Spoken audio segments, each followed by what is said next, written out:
Hello and welcome to Talking Europe. He's back in the Berlaymont. The former boss of the European Commission, Jean-Claude Juncker, is in the building to give us his take on the new EU executive and on the big issues facing Europe. Mr. Juncker held the job from 2014 to 2019, a period marked by the migrant crisis and Brexit. Before that, he had been president of the Eurogroup during the sovereign debt crisis. Well, he's been described as one of the founding fathers of the single currency and a pioneer of European integration. When he finished his job at the Commission, he said, "I can't keep working 17 hours a day." But he has certainly not slowed down when it comes to commenting on European affairs. Mr. Juncker, welcome to the programme. Hi, good to see you. So on this new European Commission, Mrs. von der Leyen wants to have more of a horizontal structure so that commissioners share responsibilities across. Is that a way to have more efficiency, or do you think it could actually do the opposite? We'll see at the autopsy if this is a better way to run the business. I had a different approach.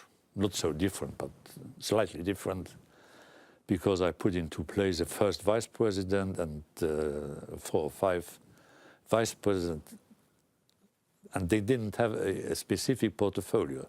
They were in charge of the coordination of the work of the Commission. That was a way to put some order in the House. Now we'll see if the approach of Ursula von der Leyen is leading to the same results. What do you think of the way some of the topics have been grouped together? Because we have one job, for example, which has people, skills and preparedness all in one, and another job brings together crisis management and equality. Is that a little bit strange to you? It seems to be strange, but it depends on the exact content of the different portfolios. I had no chance, no opportunity to have a look into that in the organization of the different competencies assembled in the portfolios like you are mentioning them. But we'll see in the next coming years if these groupings are leading somewhere. I guess that Mrs. von der Leyen had a clear idea when she was deciding to organize the structure of the Commission in the way she did, but it's up to her. There's been a lot of comment, as you know, in the French media about the French commissioner, Stéphane Séjourné, that he doesn't have all the different responsibilities that his predecessor, Thierry Breton, had. And the sort of general comment is that France has somehow been downgraded. You don't see it that way, I guess. It happens from time to time, even not always, that commissioners of the same country had very different competencies and portfolios. The rule is not that the French commissioner, the so-called French commissioner, the new one, has to have the same competencies and the same attributions than his predecessors, because commissioners, they are not the representatives of their country. In French, you are saying, you are saying the French commissioner. There is no French commissioner.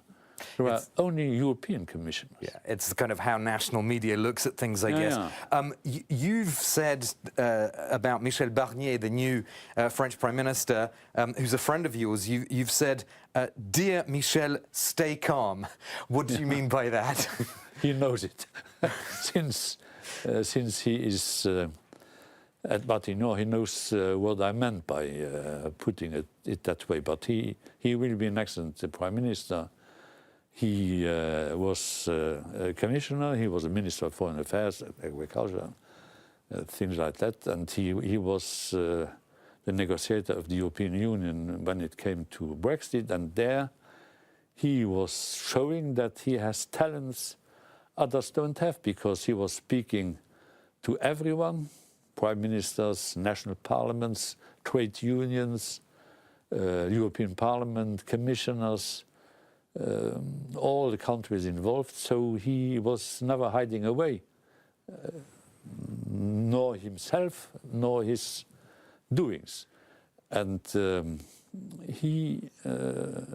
in France, I was reading this in the French papers, that he doesn't have a sense of humor. That's not entirely correct. We were very often laughing together, but we had to laugh, because Brexit was a serious thing. So you have, from time to time, to to give a proof of humour. Because he has this slightly cold aura. Maybe that's something he should show more of his other side. He will not change his nature after having become Prime Minister, a nomination I think he didn't expect. So the new government is taking quite a hard line, at least rhetorically so far, on the question of migrants. I want us to listen to the new French Interior Minister, Bruno Retailleau. Like millions of French people, I don't think mass immigration is an opportunity for France. And it's not even an opportunity for migrants who are sometimes sent to die at sea. So I want to use all means to lower immigration to France. Jean-Claude Juncker, you've warned traditional parties not to echo the language of populists. You say it doesn't end well for the traditional party. Is that what's happening here? No, I don't think that this will happen in France, because the Prime Minister is there and he can make a point of order if he feels this being necessary.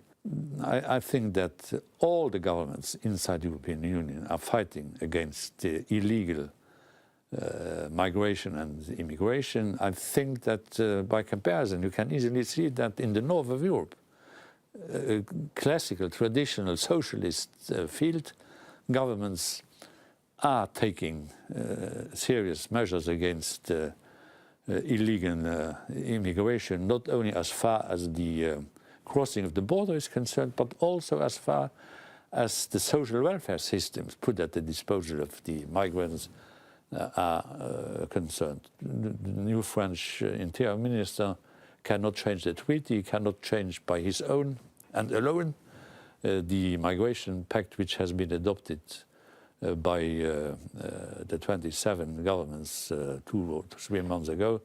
No, I'm not worried, but I'm concerned by the fact that some of the representatives of the classical parties are echoing the extreme right parties, and people in the public, they can not really make the difference between what is said by the extreme right parties and by the more center parties. I don't like the wording used by these and those. Let's move on to some other international issues. We've got this UN General Assembly happening in New York, and President Zelensky, of course, taking quite an important role in the proceedings there. You've said that President Putin benefits from European divisions.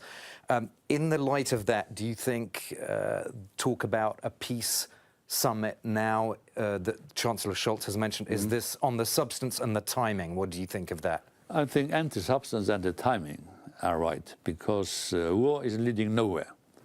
And I do think that diplomacy has to be given its chances. It's difficult, but peace has a chance if diplomats are acting. Diplomats, the foreign ministers, prime ministers, presidents. And so I think that the time has come to put all the cards on the table and to try to bring the situation on the ground to a peace-oriented solution.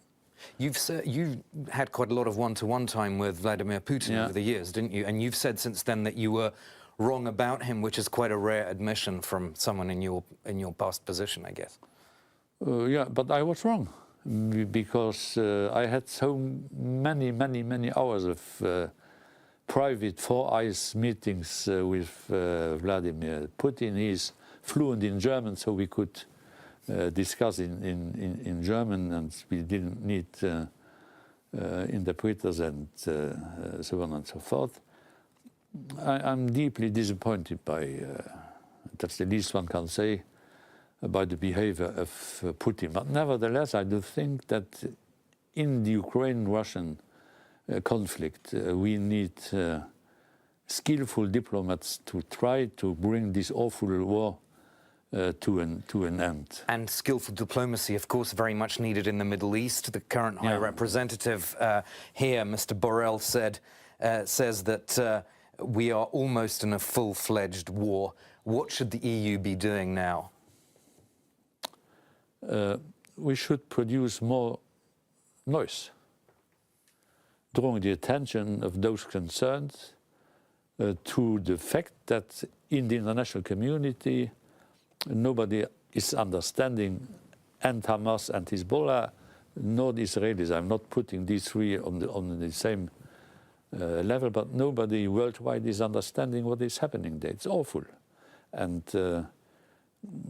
so we should make more noise by visiting those who are conflict parties, by asking them to consider the war and the conflict from a different point of view. If all those who are responsible for these conflicts, both in Russia, with Russia and Ukraine, and in the Middle East,